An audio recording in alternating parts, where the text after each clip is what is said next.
Welcome to the Shoulder Strikes MMA Podcast. You are now listening to the Hot Take Hot Box.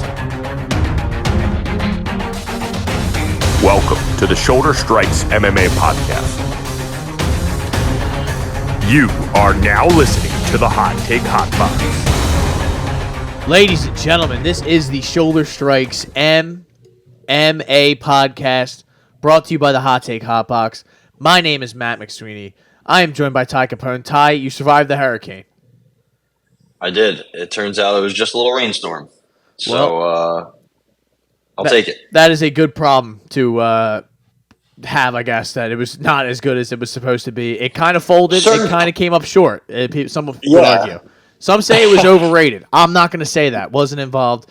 Didn't see it with my own eyes. But blew a Category 3 storm. Yeah. Yeah, absolutely. It's like the Anthony Bennett of storms. But how about we got a UFC Paris card coming up this weekend.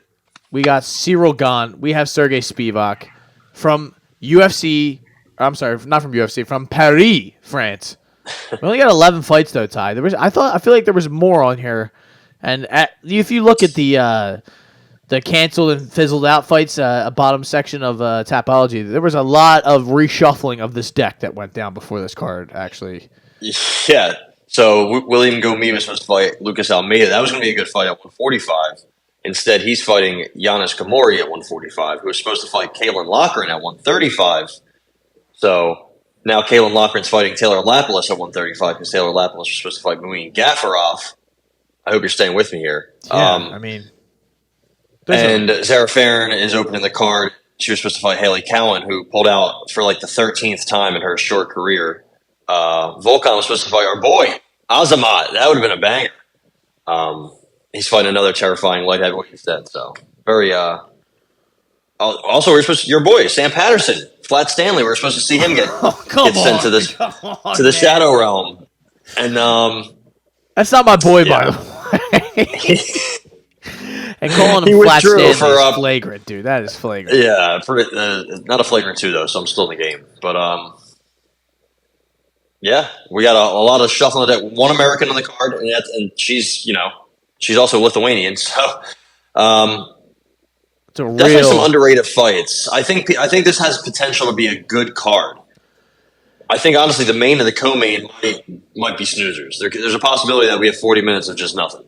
But they're going to be interesting. I kind of don't know which side to pick on both of them. So there's a lot of intrigue at the top, and there's a lot of French fighters on the card, which is, I'm sure the crowd's probably going to be crazy. If I remember, for Ciryl Gane's last fight, they were pretty crazy, right? Yeah, I believe it was at Tuivasa. They were going crazy. The Tuivasa one. So it's at noon, which isn't too bad. Noon 30, actually, it appears. I will be working all day, but hopefully have it on somehow. But if not, college football's on. I got a lot of bets going on. We're going to hammer some Ohio State overs. You know the deal. Of course. There's going to be a lot of action going on Saturday, and this is an option, ladies and gentlemen. So if you're going to sit here and gamble on this card, you better listen to this, because we are the ones that have the answers, even though I think we both got cooked last week. But who didn't? In Singapore. Well, actually, no, you did good. And I don't think I did bad either, so I don't know what I'm talking about. A couple months ago. I feel like we've been kind of like, we've been, at the very worst, we've been, slightly losing.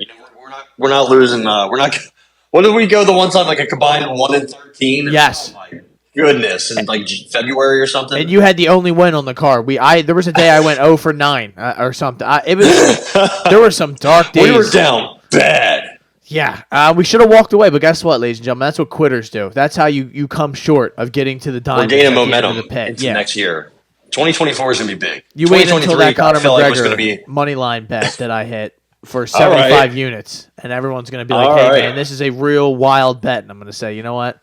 TKO, first round. No, I'm just kidding. We'll get to that. I might follow you. Hell yeah. How about we get into Ciryl Gane and Sergehi Spivac? Main event. What are these guys ranked? I know Gane's up high. I don't have their exact UFC rankings in front of me, but I want to say they're both top 5, but Spivac might be lower. I'm not too sure. I'm not in front of my computer right now. Gane has a 4-inch reach advantage, 3-inch reach advantage, and he is a somewhat of a good favorite. I mean, a healthy favorite at -200, 190. to Sergey Spivac's plus 160 and 165. I think this is pretty obvious how this fight's going to play out one way or the other. It just depends on what do you think is going to happen. Ciryl Gane has lost his last two fights, or not his last two fights. It seems like that Tuivasa one is just snuck in there, but his last two high-profile fights, I would say, and Ngannou, John Jones, which I don't hold against him. Those are his only two losses in his career. I think pretty much 99% of the heavyweights would lose to those two guys. So I don't think that is a pure negative. But Spivac's on the uprise. He seems like he's mauling people. I guess trying to do a little bit of an intro here, but Ty, I'll tell you, my instinct when this fight was made was kind of like, oh, Spivac's just going to get his hands on him, because I just kind of been feeling that momentum of him kind of just, it seems like he's really tough to get out of there. But the closer this fight's gotten, I mean, seeing that line, I don't know. I really don't know what's going to happen. Yeah, me either. That's why I'm kind of on the fence. I want to take Spivac because I think he has I think Ciryl Gane's ground game is just a complete disaster. Yeah. I've heard so many times, how smart he is and whatnot. Maybe he just wasn't training hard. And honestly, I could believe that, like, not to excuse him or anything, but I could definitely believe that. He looks like he trained when John Jones took him down and submitted him that quick. And even before that, he looked, in the Francis fight. Francis had a torn ACL and, like, no history of being any kind of wrestler, and he dominated him on the ground. I think, Spivac might fuck up, maybe the first couple he doesn't really get him down. Maybe he gets hit coming in, but this is a guy who gets 5 takedowns per 15 minutes, 65% accuracy. Ciryl Gane's takedown defense 45. So I feel like he's going to be able to get him down, but I'm just I'm definitely worried about the standout. I think Ciryl Gane's probably going to maul him at distance, especially if he just goes forward. But Sergey Spivac's going to be bigger, man. He's only 1 inch shorter. He's probably going to have to cut to make that 265 limit. Ciryl Gane's a little lean. I'm going to go, I don't know. I will say, though, Ty, this is worrisome just because of you really don't know what you're getting in Spivac, because, of course, he's on the come up, but he also beat Derek Lewis, Augusto Sakai, and Greg Hardy. So, yeah. Back in the day, not that all that long ago, was an Olynyk win, but Olynyk was 50 as opposed to being 55 then. I don't really like Spivac's strength of schedule, although he has looked very dominant in those fights. And you compare that to not John Jones, but the little spoiler there, Ciryl Gane's. I mean, he's not losing to these guys that Sergey Spivac's beating. He's losing to the very best in the world. I worry because it's just such is Ciryl Gane's ground game, I think it's what it comes down to, and his wrestling as bad as it has looked in some of these recent fights. I mean, Tuivasa never even got close to really. He doesn't want to do that, so that you didn't really see it get tested there. And some of these other guys have wrestled him in the past, but they haven't really. I mean, he was going to war with Don'Tale Mayes, right? He heel hooks him at the end of the fight, Junior Dos Santos, Jorginho, not exactly looking for ground game. Volkov, who's really been testing it, and who's really wanted to test it to the level that John Jones and even a Sergey Spivac's going to be able to do. So, I think I might take Spivac money line here. Yeah, I would love to fade an MMA Factory guy, even though they do have they have some really, really good fighters. I'm not a big fan of Fernand Lopez. I don't know if he's really necessarily the best trainer, but so I don't know what Ciryl Gane we're going to get. I know Tai Tuivasa dropped him at one point, but he fucking smoked Tuivasa easily. I'm having a lot of. I'm going to go Sergey Spivak. I think he's going to get him down eventually. I think that might be it. Maybe not, but I think that's definitely it for the round, at least. And I think that's just a quick path to success. I don't necessarily think Ciryl Gane's going to have some crazy cardio. While it's standing, I think, he could be in trouble, Spivak, that is. But, for sure. He can land something. I mean, I wouldn't be necessarily shocked. It's heavyweight. He hits hard. He's a big boy. I think he's getting better. He's still, 28? I think we kind of forget about how young he is. He's 5 years younger. Ciryl Gane. He's fought, the Aspinall fight was a bad look. He got completely blanked, but John Jones has said himself, Tom Aspinall is going to fight for a belt and possibly win one in the future. So no problems there. And the Tom Burr fight was a while ago, just a bad matchup. So I think he's gotten a lot better. I think he could take another leap here. It's a big step up from Derek Lewis, but he made absolute quick work and dominated him how Aspinall dominated him, just in a different way. So yeah, I'm going to take him money line. I'm following you.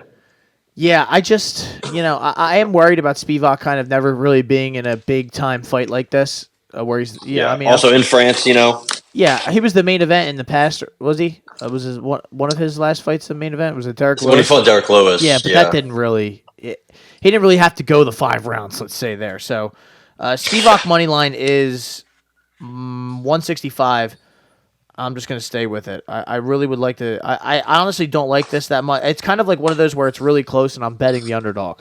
I probably would have bet Gane if he was the underdog in this. It's just the value's there, I think. So, how about Manion Farrow, Rose Namajunas? Rose Namajunas, the former UFC strawweight champion, going up in weight to 125 to fight Manion Farrow on her home soil.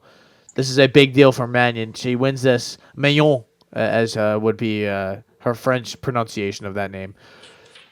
She's got 6 KOs, 4 decisions. She is the favorite. She's minus 190, I believe. It's pretty much the same odds as the main event. Ty, do you like this line? Do you think there's anything here to bet? I really, on first look, don't trust anything. I don't know how this fight's going to play out. I don't know if Mayon is that good, and I don't know if Rose can really go up in weight and contend or really take a punch from somebody that at that weight class, because Rose has taken a fair amount of damage through these last, little title run. So, I guess. What do you think? I like your pronunciation of Mayon. I like the French language. Very, very tough to say though. Very hard to learn. But I think Farrow should be good here. I think there's just a lot of red flags with Rose. You never know what you're going to get with her. She beat Whaley twice. Once she head kicked her in the first round. Then she comes back against Carla and just absolutely lays an egg. The Andrade fight, I mean, she was beating the shit out of her the first round, but then just got slammed on her head. And then the Carolina fight, fought that close. That was a while ago, but still, she's always just been hot and cold. And I think it's possible she's just done. I know she's only 31, but I think she recently said in some interviews she thought she was done and didn't want to hurt people anymore. So that just that lines up with literally how she fights. So I think she kind of has a path to victory with submission grappling. She's definitely gonna have a huge edge in that category. She has 5 submissions in her career. It's been a while, but I think it was Michelle Watterson the last time. That was like 2017. So it's just is she going to look for that? Because I think Or will she be able to take her down? Because she is big. She's going up in weight, so that is. I mean, I feel like that's something that you have to take into account when you think about shit like that. Right, but I feel like she's getting older. Maybe she has been wanting to go up for a while. She's 5'5". She's got good size. So, I mean, it's funny because Farrow took down Chukagian, took down Jennifer Maia, took down Mayra Bueno Silva. She's taking down everybody. She doesn't take down in all of her fights. And Tabitha Ricci, maybe not the best opponents ever, but women that are wrestlers. And she's a kickboxer. She lands about 6.5 punches per 15. Very, very good output. Very accurate. Very good defense. 71% striking defense. 83% takedown defense. She's just very good at eluding. She's very powerful in the clinch. High pace. She has really good distance management. She knows how to stay on the outside. Even if she doesn't have a reach advantage, she still has a height advantage, and she uses that. Very good. Just very good kicks in general, keeping people away. I think she has good cardio too. Honestly, I don't think she's really gotten tired. I think she's kind of just disappointed. I think she got 2 finishes in her first 2 fights, and everyone thought she was going to just knock people out. But she fought Victoria Leonardo and Tabitha Ricci, who's 5'1". So, yeah, I mean, I love her output. I love the fact that she can mix in her takedowns. I like that she uses her strengths. And I think obviously she's probably the bigger and more natural 125 or so. Yeah, I think she's going to win here. I don't know. Maybe decision. I feel like that's probably the safe play, but maybe there's a world where she finishes Rose. I think Rose could be done. Who knows, right? I just don't like the trajectory. Can't talk. Been having a little too much coffee now. Oh boy, yeah, I know the feeling, man. Yeah. Why? So I think I got Manon Fiorot by decision. I don't think there's anything to bet though. I am going to take that on the card. All right. Manon Fiorot decision. It is plus 130. I'll take that as well. See, it's kind of like you said, you could see it happening, and I could see a world where, like you said, where the grappling, like she starts wrestling, and you're like, wow, I didn't know Rose was this good of a wrestler. Like she kind of implemented it a little bit in the Wei Li fight, you know? Like she took her down a couple times and got it back. When I'm pretty sure she got taken down at some points in the fight too. She did, and just like the Carla fight, but she kind of got controlled more. She got taken down by Andrade both times, so she could be. Honestly, like I would be surprised if Fiorot out wrestled her and just was stronger, like just a lot stronger. Yeah, I think that's gonna be the thing, and if it stays standing, I think Fiorot. Although she doesn't have, we've been looking for that TKO kind of, and I could see it happening here, but, I mean, Rose has been in there with some killers. She is experienced. I think she's going to kind of play this safe, and she's going to lose a close decision is my... Yeah, I think it's going to be a really close fight. So, and even, like Rose, I would have a tough time believing she's going to sub her or do, I could, of course, you have to say that. It's like, oh, you never thought it would happen. Of course it could happen. I don't see it happening, so... Yeah. We're going to both go Fiorot decision plus 130. And now... I'll tell you, she gets her back. Fiorot's going to be in trouble. I think if Fiorot goes to the ground, she's going to be in trouble because Rose is very good on the ground. So, BSD, Benoit Saint Denis, another French... Our boy. Patriot getting in there against Thiago Moises.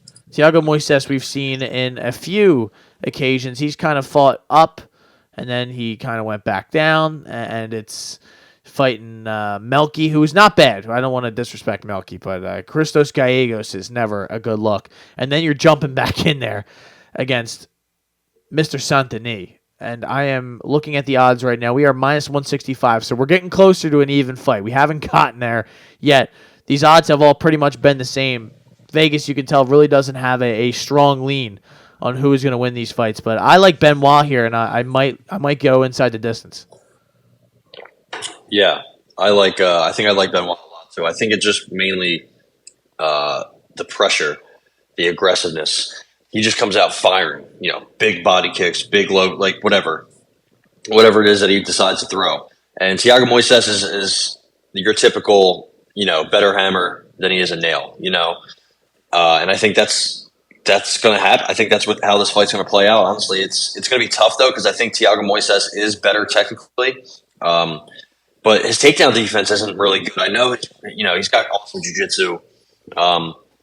But I think Saint-Denis also does. I think Saint-Denis can also kind of avoid some of that. I mean, we'll see. I mean, he does do some shit that you wouldn't necessarily wish that he would do as a better, but also this might be like a massive overcorrection line-wise, I think he was. What was his line against Bonfim? Was it plus 300 or no? For who are we talking about? Mr. Saint-Denis. Bonfim. Yeah, he was like plus 120, 175, closed at around 220. Yeah. So and now he's flipping over to what minus 160. 160. Yeah. So. Not that I think he's going to win, and I'm going to pick him inside the distance, but what is his inside the distance, by the way? Plus 140. Damn. Remember, his sub was I think, plus 1,100, right, against Bonfim? I believe so. That was all. Fucking crazy. Couldn't believe I never took that. So, listen, 3-1, 3 in the UFC is, his debut is an absolute just mauling and a tough fight. And ever since then, he's just been, fucking people up. So I think he's going to continue to do it. And give me the God of War. God of War. You going inside the distance? Yep. Plus 140. We are aligned in this one. We are in lockstep right now, and let's keep this going. The whole card. Sweet. Let's just bet the same thing no matter what. How about Volkan? No time. He's got absolutely no time. Oezdemir against Bogdan Guskov. So, Ty, I know you are entrenched in the European, Asian, all sorts of markets. MMA, even the Russian MMA scene. So I guess you're going to give us a full breakdown of what Guskov can bring to Volkan Oezdemir. I mean, this is a tough opening matchup, no matter who you are. Oezdemir's. I don't like that they don't have like reaches for these guys that are coming in here to fight. Like, what website do I have to be on to find this guy's reach? Yeah, I don't know. Maybe he doesn't have one. That's crazy. It's funny his nickname is No Time, but all he does is take his good old time fighting lately. I know his first couple fights he used to fuck people up early, and the Jimmy Manuwa fight was like a minute. He destroyed him. Misha Cirkunov was like 30 seconds. Went to war with OSP, but he's getting older. He's wearing down. USADA took over. They called him up, so. I don't know. I think I could see him getting fucking flatlined by anybody. I think 205 is very much like that. There's so much variance in this division. And this dude Bogdan Guskov, I don't think he's that good. But man, he has a lot of power. Nickname is Tsarevich, which I believe is the Emperor's son, basically. Terrifying name. I watched a highlight video of him. The music was terrifying. And he was putting people out bad, like just brutal. I mean, this poor guy, I think it was Ivan Luchenko. He was making his debut, which, listen, he's fought nobodies, like a bunch of Russian mechanics, But he put this poor fella out, dude, so bad, like really bad. But also, I saw him fight this fella Vyacheslav Vasilevsky, not to be confused with Andrei Vasilevsky. Who has fought some pretty good fighters. I think he lost to Duraev, Shlemenko twice, Ramazan Amiv, Michael Falcao, Big Rig. I don't know if you remember Big Rig. I only know one Big Rig. It's Johnny Big Rig Hendricks. Yeah. This is the OG Big Rig. Okay. I forget who he fought. He fought somebody in the UFC and dipped out. But back to Guskov. He puts people out bad. The only problem is he only throws like a right straight, a right hammer hook, and a right uppercut. That's like it. But man, going backwards doesn't matter. He just folds people. It's fucking crazy. But like I said, when he fought this guy Vasilevsky, he got staggered with a jab, and then he got put out bad, like folded against the cage, not waking up for an hour. Like, maybe he's alive, maybe he's not. So I think that could happen. Like, I don't really know. He's very aggressive. He has an absolutely huge back piece tattoo. I think he's very strong, very big. So I think he might be able to like outmuscle Volkan.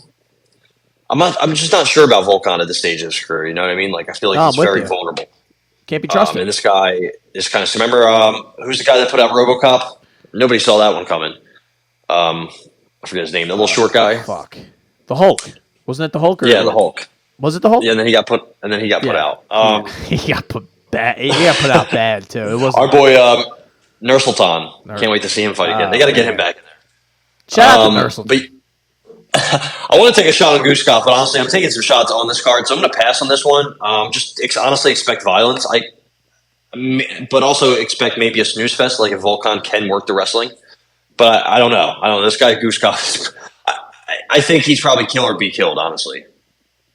Yeah, listen, I would love to take Guskov TKO, but I'm not going to on the card. I'm jumping back and forth, but if you're going to take it plus 240, I like that, but I don't know enough about him. So he sounds like a murderer, but you just never know. I could see Oezdemir having the most boring fight and just pushing him up against the fence. Yeah. And I think if he wins, though. Snoozer. Oh, he's going to put him out bad. If Guskov wins, I think he gets Johnny Walker next. I think that's what they're trying to set up. That would be an absolute fight of the decade. I'm gonna bring up Volton every single episode if I can, until he gets in there. Until he fights, yeah. Voltron. We'll see if Voltron. Yeah, we'll see if USADA steps in, but Yeah, they should fuck off for this fight. I sure think. fucking hope so. But here we go. The star of the show. This is what the people are paying the entrance for. William Gomi and Ionis Gemori, who the Desert Warrior, who, as you have said, has probably the best nickname on the entire card. Which I love it. I'm not going to fight you on. I believe Algeria. So, Minus 205, 210 for Gomi Gemori. He is plus 170, 175. So I guess I ask you, Ty, what do you have here? Oh my god! What's the big deal? It's just it's so funny. There's just so much French going on. I'm kind of overwhelmed. You're killing it too. I'm very, I got some more coming in. Ciryl, there's all sorts of guys on here, man, that we can just. I'm here for it. Yeah, I think this is. I think I'm going with the dog here. I think I got to play on Ionis Gemori. I think he's a pretty good kickboxer. Throws a lot of spinny shit. Seems to have pretty good power from the little bit I've seen from him. But also has some submissions. So I feel like that should line him closer to Gomi. Gomi is not a ground guy at all. I mean, I know he had like a little bit of success against Francis Jarno Aaron. I'll just say Jarno Aarons, but I think did he take Francis Marshall down at all? No, I thought that just played out at range. Francis Marshall was scared to fucking throw. He got taken down by Francis Marshall, so he took down Jarno Aarons a couple times, but also Jarno Aarons had him deep. I think it was a triangle, if I remember correctly, at the end of the third, deep in it, but couldn't finish it off. So I think honestly, that's very telling. I don't know if Mr. Gemori has any triangles or any subs off his back. Let's take a look. Yeah, he has a triangle and an arm triangle. So, like, you know, I don't think Gomi is also that smart. Like, the way he fought Aarons, he's, like, set himself up to get subbed. And I think he kept throwing it up, and he just ignored the signs and threw himself in it. Also, I think he's a good kickboxer. Like, I think this guy's – I don't know if he's better than Gomi. It's kind of hard to find range with Gomi. You know, he's 6 foot. How big is Gemori?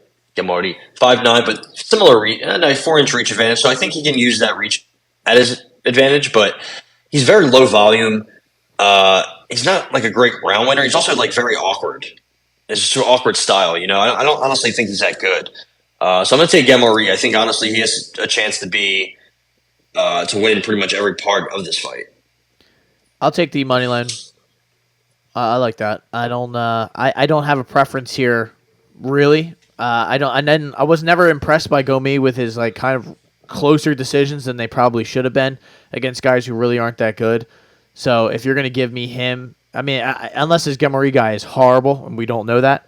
He has a couple splits himself, but like these guys weren't that bad. I mean, you know, maybe they had padded records, but they didn't have bad records. And it was in Brave CF, UAE Warriors, like decent organizations. You know, like I just. I've seen enough from those other guys. I feel like these guys are on pretty similar levels. So for one guy to be minus 210 is like a little concerning. So that's why I'm going to go with plus 175. The underdog. Let's do it. You taking it too? Yeah. Hell yeah. So we keep it moving though, ladies and gentlemen. Are we almost? Is this the last fight on the main card, or is that was? I believe this is the opener. Yeah. This is the opener. Okay. Your cousin Manolo Zucchini is getting in there against Morgan Shari. He's getting in there. He's 18-9. No, he kind of got. That wasn't it. What was it? Shadi, yeah. That's too much. I don't know too much for me. I don't even know if that's it. I just kind of want to say that. He's minus 340, 350 on this too. They think your cousin's going to get knocked out. Looks like Zucchini. He's around a plus 280, 270 underdog. So I don't know anything about either one of these gentlemen. They are both making their UFC debut. Am I correct? Yeah. And Mr. Zucchini just fought in a Venator UFC or FC 12 from Italy. So, Venator? Yeah, it looks like that, but it's it was not. In Ventnor. It was in Ventnor, but he was in Italy though, which is a crazy kind of turn of events. I wish I was in Italy. at least Sergehi is fought in, I should say, Cage Warriors, which I've heard of that before. So that's always a factor. You know, people are probably like Conor McGregor. not taking this too seriously. But why the fuck would I take this fight so seriously? This is the most easy kind of layup fight that they could give a guy, a France guy. They think the Zucchini guy stinks, it sounds like. So I'm going to go Sergehi or Sergehi, whichever one it is, minus 105 inside the distance. All right, too much Manolo hate. All right, relax, chill on him. I think he has some good power. I think he's got good pressure. All right, I think he solid boxing, but he's very KO or bust early, pretty much in general, but definitely early. Like most of his wins are in the first round. When he fought this one guy, his last fight, what was it? No, I thought it was Abu Bakar. Yeah, Abu Bakar Tunkara. Try saying that. He kneed him pretty viciously to death, if I remember correctly. So I think he has some. I think this could be a banger. This has some good potential. Morgan Charriere, I like him a lot.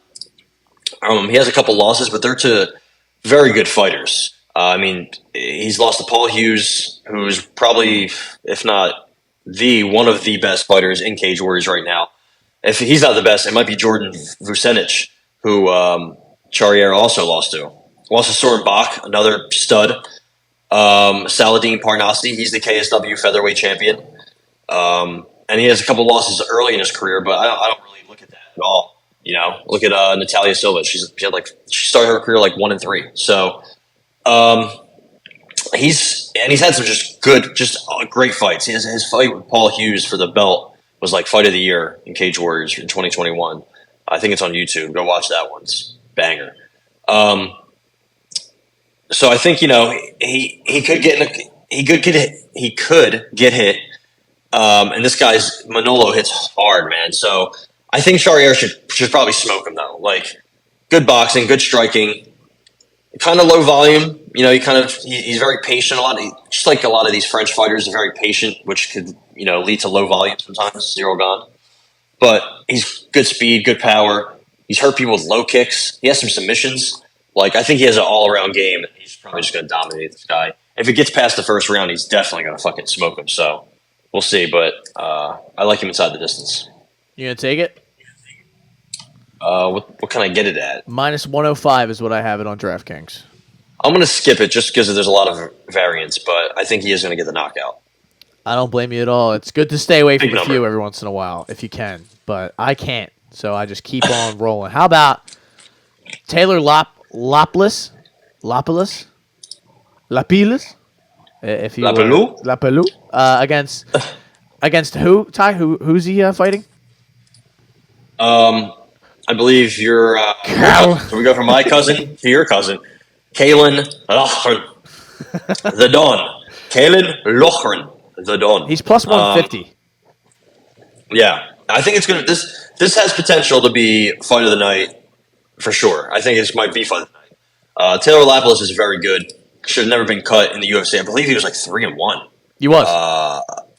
Yeah. So I remember. But the guys he fought, I've never heard of before. In a hypothetical sense, because they. Oka Sasaki, I've heard of him. Well, that's it, though. I mean, Eric Perez. I mean, listen. How about I should say we know these guys because we watched this. Eric Perez also got cut. Yeah, Rocky Lee. I think he was good. Come on. His career record is 4-6. He left the UFC and was getting knocked out in Way of the Dragon too. I don't want to hear it. Way of the Dragon 2. Yep. That's great. I remember that card. Yeah. We all do. It was on DVR, but I haven't watched it. Yeah. Johnny Young Park was the main event. There you go. Will Chope. I thought it was Will Chop. That's a crazy name. John Zhang. That's a crazy name. Can't believe this guy was in the UFC. Do you think he was the worst fighter the UFC's ever signed? There's definitely more people who are worse. I mean, I think CM Punk is probably the worst, but Mike Jackson also might be worse. Mike Jackson was really bad too.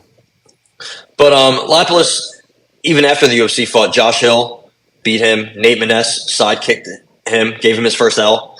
Wilson Hayes walked through him like it was nothing. Marcos Breno, same thing. I watched him fight that DeMarte Pena guy who was undefeated. He smoked him. He's really good. He's got really like aggressive kickboxing from the southpaw stance. Solid takedown defense. It's definitely improving. He's 31. Honestly, he has so many fights that he's still shaping his game. I think sometimes he's low volume too. Kalen Loughran is I don't know how to describe him. He's built like a fridge. Short, just fucking stout, but he's strong, man. Hits hard. He gets into brawls. He's kind of like a counter striker, but he gets hit a little too much for my liking. He had a good fight with that guy Dylan Hazan in his last fight, won the belt. Not really sure who else he's fought. His first 2 fights of his pro career, he fought guys that were he combined. What is that? 0-70? Is that what I'm looking at? That's wow. Yeah. Holy shit. 0-39. I didn't even see this. Reese Street, who was 0-31 at the time. A nightmare his nickname. Look at. Oh my god. Yeah, he's 0-40 now. Don't you think there's somebody he could beat up? Or is he an absolute just like that's got to be a fixed fight, right? His last fight was unknown, the result. So maybe he died in the fight. Oh, come on. Come on. Let's hope Reese Street is still around. But what about Will Cairns? Oh, my God. He looks like he works at GameStop. 1-42. Wow. Who did he beat?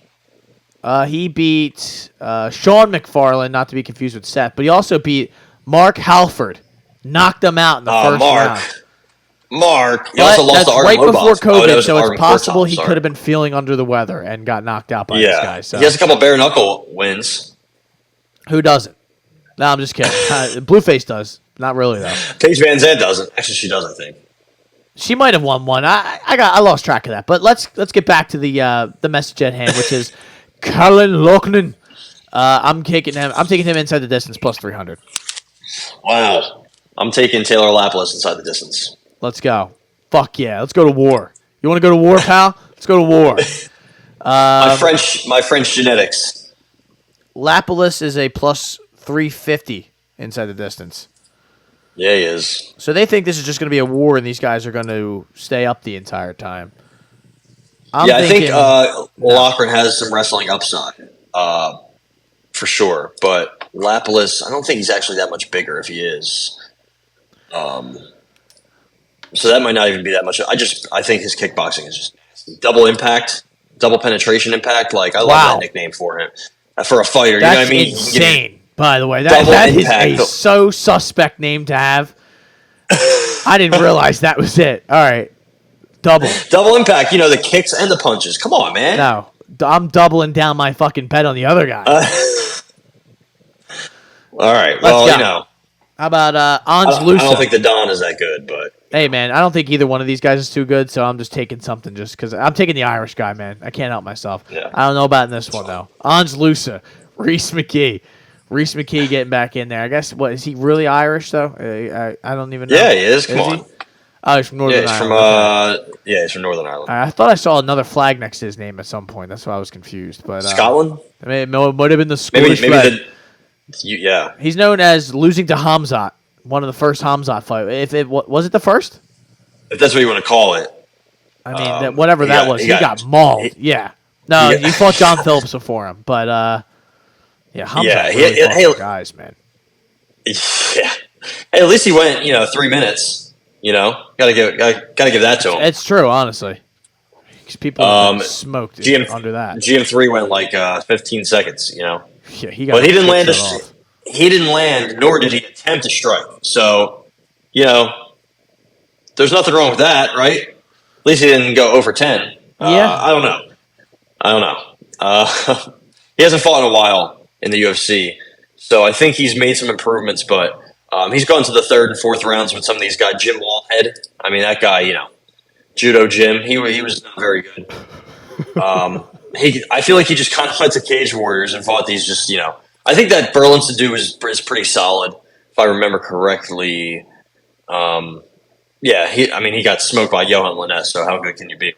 But, I don't know how much improvements Reese McKee has really made. And I feel like Ange Lusa honestly has made some improvements. I thought he was not that very good when I watched him fight Munir Laziz, but Also, when he fought John Howard, John Howard was pretty much cooked, and then went the distance. But he also went the distance with Jack Della, so very odd fighter. I think he went split with multiple fighters, but he looked good against AJ Fletcher. I think. I mean, just dominated him, smoked him, made not quick, but made easy work of AJ Fletcher. I believe I was on AJ Fletcher in that fight. Took him down a couple times, even dominated him in the wrestling department. So I don't really see why he can't do that to Reese McKee, because when Reese McKee was in the UFC last, he fought, Alex Morano, and he got dominated in the wrestling. And obviously, we saw what Hamzat did to him. So I think it's crazy. Reese McKee's strikes, I know it's only 2 fights, and one was 3 minutes, and he got dominated. But strikes absorbed per minute in UFC is almost 12. That's crazy. That's fucking insane. He doesn't really have striking defense. I don't think he ever has or ever will. I think he's never going to be a defensive fighter. So, I think Angelusa should probably walk through him. I don't know how he wins, but I think he's a pretty solid parlay piece. 165 is not bad, honestly. I don't know if maybe I'm wrong here. Maybe Reese McKee has made a lot of improvements, but I'm not sure. I'm with you, but I'm staying away. I don't trust like you said. Angelusa's kind of got a high variance of performances. He looks like he can hang. Yeah, he's also smaller. Yeah. But I think he could catch Reese at some point, hurt him bad, But like you said, I just don't know. Happen. I don't know. Like this, Angelusa is a guy who you don't know what version of him is going to show up. He looked great in that AJ Fletcher fight. I don't know. At least that was recent, so that's why I'll pick him. But I'm definitely not going to bet. A lot of decisions, some splits in there. It's just I don't know. I don't trust it, and I'm staying away. How about Nora Cornholio? I don't know. Jocelyn Edwards. Canelo? Is that what you said? Canelo, Jesus, Nora, we're getting worse by the minute. Nora Canelo Alvarez. No, plus 110 for Canelo, and minus 135 for Jocelyn Edwards. I try not to bet Jocelyn Edwards fights, but yeah, that's pretty fair. I don't like anything to do with sad this. Because I would love to bet this Nora lady, but I don't really know much about her. So why she does have a win against Jacqueline Cavalcanti, who we're going to talk about in a little bit. But Jocelyn Edwards is the ultimate decision snooze fester. So it just depends. Yeah. Split decision also. Exactly. You don't know who's going to win. The problem is I've bet on her last 3 fights, but she's won them all. So I think I got something good going for me here. The problem is, I think that might end here. I have to take action in this fight, right? I'm taking Jocelyn Edwards minus 120. It's not ending here. We're keeping this train rolling. She's going to make it 4 in a row.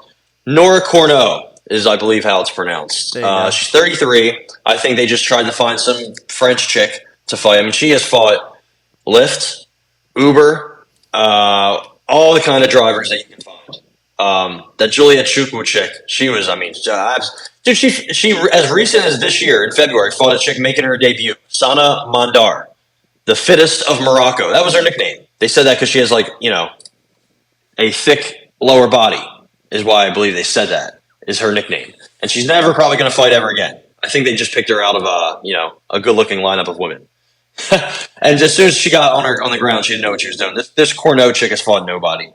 It's actually kind of sad. Like at the last chick she fought, she won by leg kick because the chick didn't know that you could kick people in the leg, I guess. So I got La Pantera. I think she's still probably the bigger fighter here. I mean, she's fought, like I say, she's fought great fighters. But honestly, since, her career has really started, even though in LFA she fought Sarah Alpar, Pam Gonzalez. Actually, I don't know who that is. I'm sorry. I thought that was Pearl Gonzalez. Yanan Wu, Carol Hosa, Jessica Rose Clark. I mean, listen, she's lost to Jessica Rose Clark. Big red flag. All right. That is a huge red flag, but you just say it. Actually, sorry, I don't know who the fuck that is. She lost to Conejo. Come on. She lost to Conejo, though. She has a result unknown in the amateurs. That's crazy. How does that happen? How does that She happen? lost to Montserrat Ruiz, but she beat Montserrat Hernandez. So I don't know what's going on over there in the regional scene of Mexico, but I don't know who Pamela Gonzalez is. Sorry, lady. But Jocelyn Edwards has much more experience. I think she's probably better than this Corneau chick. I mean, she's from Algeria. I think there's a couple of Algerians on the card. I could be wrong. She's just, I guess she has power She has more power, I guess. Jocelyn Edwards doesn't really throw power. She's kind of like a pitter-patter leg kick thrower, right? She's kind of boring and sloppy and not good. And also, she's not good at winning rounds. She's given away rounds to Gian Kim and Lucy Pudilova, which just absolutely should not have happened. Like, no way I should have sweated that Gian Kim fight. But No. It is what it is. You kind of know what you're getting yourself into. Cardio sucks. But, she just does more. I feel like she could probably take this chick down, too. So, I got Jocelyn Edwards in an ultimate dart throw, blindfolded. I'm with you. I'm going to go Jocelyn Edwards as well. Minus 115 is good enough for a girl making her UFC debut against somebody who I've seen fight a few times. And I'm a big believer in that. UFC debut, you usually see one of the worst versions of the fighter. And then they progressively get more comfortable as they go on. And she's fighting, obviously, at home in France, but definitely never in front of a crowd like this. As far as I know. I don't know what she's doing. UAE Warriors, I don't know if that's on the level, but what do I know? It's in Abu Dhabi. There's probably a million people there watching the Kevin Umar and Sylvester Chip Famumbo. So there's I would watch that fight. No, I wouldn't unless I could bet on it probably. But yeah, I'll go with that. How about? Yeah, but if you lose your bet, you'd lose your head over Well, there, that's a tough. Yeah, I wouldn't be there. I definitely wouldn't be there. So not going to see me in Abu Dhabi anytime soon. But how about Basharat? Farid Basharat, not to be confused with Javid Basharat, getting in there against Clayton Rodriguez. I think this is a really good, interesting fight to have kind of buried in the, I guess it's kind of to start the, prelims a little bit. So you'll be ready to go around 12:30, 12:45. Basharat's a big favorite though, minus 350, 380. I don't know. I guess Clayton's kind of. Would you argue? I mean, not really kill or be killed, but I don't know. It just you kind of know right away what's going to happen, whether it's going to be one of them fights or not. So he has a loss to CJ Vergara. He beat Santo Coratola, who your other cousin on the Contender Series. My other cousin, yeah. Basharat's going to smoke this guy, right? He's moving up, which I think Basharat's bigger naturally. He's got a 4-inch reach advantage, 3-inch height advantage. But Clayton was pretty big. I mean, he couldn't make 125 ever. But still, moving up's pretty tough. He's very explosive. I remember he dropped Vergara with a body kick. I think he also should have won that fight. But he has some quit in him. He has some fade in him. He has some, tendencies in him that you don't love. I think Farid Basharat's solid. I think he has just very, very good control wrestling. So what he did to Damon Blackshear. Nobody really does that to him. Damon Blackshear's a power wrestler. He kind of does that to other people. He's got good kicks, but he doesn't really have good boxing. Basharat is my issue with him. Again, I do love his kicks, but hands are okay. Nothing great. Good wrestling, good ground and pound, good elbows in the ground, good jiu-jitsu. He almost subbed Blackshear in the third round. So I think he should win, but pretty big line, honestly. I kind of like Clayton a lot. I really wanted to bet him against Tatsuro Taira. But that fight never materialized, so I'm going to stay away, I think. I am going to go Basharat decision, minus 110. I think that is a good number. These guys are going to be evenly matched in some senses. Maybe he takes them down, but I think Clayton's BJJ will hold up, and he'll be able to not at least get submitted. And I don't really see... I see the striking kind of playing out kind of even. Am I off on that? Not even. And Basharat's going to get the better of him, but I don't think Basharat's going to be putting him down. Maybe I'm wrong, but Basharat's he is explosive. Guy. He is explosive, but it just seems like he's more of that. Like he's not really necessarily looking to kill. You can tell there's certain guys who go out there and they are murderous intentions every time they throw a punch. Basharat's more I think of his just brother a technical guy. Is more of that. Yeah. But. What do I know? Minus 110, I'll take that. How about... Nothing. That's what I'll tell you. I know nothing. No, I literally don't. I feel that every day. But Zara Fern, you saw her on your way to on the way to work the other day, and you said, "You're fighting this weekend?" She said, "Yup, getting in there." And I was like, "Damn." Yeah. You were like, "Damn, you're kind of old, aren't you?" And she was like, "Nah, yeah, I'm not done yet, though. They try to put me down. I'm not done." She just lost to Josie Nunez. The night of the Teixeira, that was what it feels like it was last year, but it really was not all that long ago. It was 8 months since she got in there. She's fighting Jacqueline Cavalcanti who we don't know much about her, if anything, at all. She has a PFL loss. That's what we can know. Against Martina Janjarova, who she's in the UFC Is now? awful. Absolutely awful. No, she is not. She couldn't be further from the UFC. Oh, it's a PFL thing then. Yeah, that's probably see her. She got head kicked by Amanda Lebrock, who stinks. I just watched her the other night. Touch him up, Amanda Lebrock. Yeah, it's a good nickname when you're absolutely awful. She's been slammed on her fucking noggin. Megan Anderson destroyed her once upon a time at Invicta FC. I remember that. Yeah, she stinks, and Janjarova stinks, and Cavalcanti lost her by split on the Challenger Series. PFL was like, we're not going to sign you. We don't like you.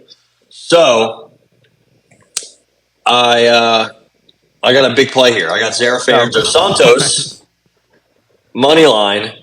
I think this line is absolutely insane for two chicks that, listen, they probably both stink. So why not give me maybe the less stinky fighter? Is she bigger than Cavalcanti? I believe they're similar size. She's much older, so that sucks. And she's just, she's not really good. She's like a one-dimensional striker who isn't even really that good of a striker. But Cavalcanti's, I think her weakness is wrestling. So it's not even like Zara Ferns' biggest weakness is, her opponent's biggest strength. So that kind of gives me a little bit. Yeah, I don't feel as bad for betting Zara Ferns, but plus 300 is not bad. Cavalcanti has some good kicks. It seems like she finishes her opponents well, but she's not impressive. Like I was expecting, when I watched Kaylin Loughran and Taylor Lapilus and Morgan Charriere fight, I was impressed. When I watched this chick fight, I was like, okay, I guess like the chick she's beating are no names. So give me Zara Ferns in an absolutely disgusting split decision. So you're going to go plus 310 on the money line? Yep. Wow. Big play. That's a huge play on the money line. And I'm going to stay away from that, though. That you talk about stinky. That is stinky. I am not trying to have to take a shower after the first fight of the night, having to sweat that out. But I may take it in my personal life. Let me just say that. But that is... You get nasty in your personal life, hey, I don't talk about my personal life on here. So how about, ladies and gentlemen, that's the Shoulder Strikes MMA podcast. My name is Matt McSweeney. Is there any boxing that we're missing out on? I don't really think so. No, Liam Smith and Chris Eubank are running it back for whatever reason. Chris Eubank was actually, I think, beating him and then he got fucking smoked. He said he wants one more. He wants a rematch. He wants more at him. So that should probably end well for him. God bless him. Other than that, there's not really any boxing for a couple, I guess, until the end of the month when we get our boy Canelo getting in there with Charlo, which is coming up quick, actually. So that'll be that should be. I don't know what that's going to be. So that should be fun. Charlo is very aggressive, swings hard, hits hard, has gotten a lot better. But Canelo's, he's Canelo, but he's also getting old. He's fought 500 times, and he's, fighting a younger, maybe hungrier, maybe probably not quicker, but has a lot of power in his own right. So that's actually going to be a really good fight. Maybe not, maybe Canelo smokes him or wins every round, but I think there's potential there for Jermell Charlo to pull off the upset. I think it's going to happen eventually to Canelo. Boxing, it catches up to you. Yeah, and he can see, or you can feel he's kind of going towards the second half of, like, the prime is at the end. If it's not already, not there already. It's getting really close. So you don't know when. That Dimitri Bivol fight did a lot to him. He got walked down. He got fucking humbled, and also he's so big now that he can't really maintain. There's talk. Terrence Crawford said, "I want to fight him at 160." I was like, Jesus, man, that's bold. Who would you take in that? I would have to go Canelo just because he's so much bigger. But man, Terrence Crawford's like, he's pretty big himself. I know he fights down, but like he is big. He's older. I feel like he's also just like an absolute different human mentally. Like he does what he says he's going to do. If he beat Canelo at 168, I know this might sound hyperbolic. Also, he would have to beat Charlo because I think he's fighting Charlo next at 154 to unify. If he were to beat Charlo and Canelo, he'd be the best ever. Who? 100%. Yes. He'd be the first fighter to ever unify in 2 divisions, and then he would do it in 4 divisions while moving up from 140 to 168 to beat Canelo. Yeah. That's insane. Nobody has ever done anything like that. I mean, the chances of that happening, I think, are slim. But if he beats Charlo, which I assume is next, well, I guess we'll see because Spence just activated his rematch clause. What a waste of time. I guess we're going to get that again. Hopefully, Crawford makes that 154 to give him the edge that he needs. He's probably going to smoke him again. I really hate to say that, but I think that's next, unfortunately. And then maybe that probably I don't know how much Crawford has left. I don't know if he really gets that Canelo fight in the future, but he's going to get the Charlo fight. If he beats Charlo, him and Canelo, I'm sure at that time, because he's already blowing up. I see him everywhere now. And compared to before Spence, he was not on Good Morning America. He was not on Sports Center. He was not on Stephen A. Smith. He was not on this. You know what I mean? He's everywhere now after that Spence fight, which I love for him. He deserved it. And if he were to, beat Charlo and then have a fight with Canelo, that would be the hype for that would be unmatched. I think. And if you were to somehow beat him, again, but if you were to do all that, how do you not say he's the greatest of all time? He'd be 46-0 or some shit like that. It's 40 knockouts and 15. He'd be holding 12 belts at the same time. That's just. Then you can insane. just walk away, be like, "Yep, I am. Yeah. I am him. I am the GOAT." I quite literally did everything there is to do. I didn't just unify it 2. I unified it 4 divisions: 140, 147, 154, and 168. What? Him beating Canelo, I love it. Let alone would just be going up that much weight and going and cooking the guy who is was right there, number 1 pound for pound for a good. Yeah. I mean, if not still good amount of time. Took he's the right crown there. from Floyd. Yeah, and now giving it to just take it, rip it off his head.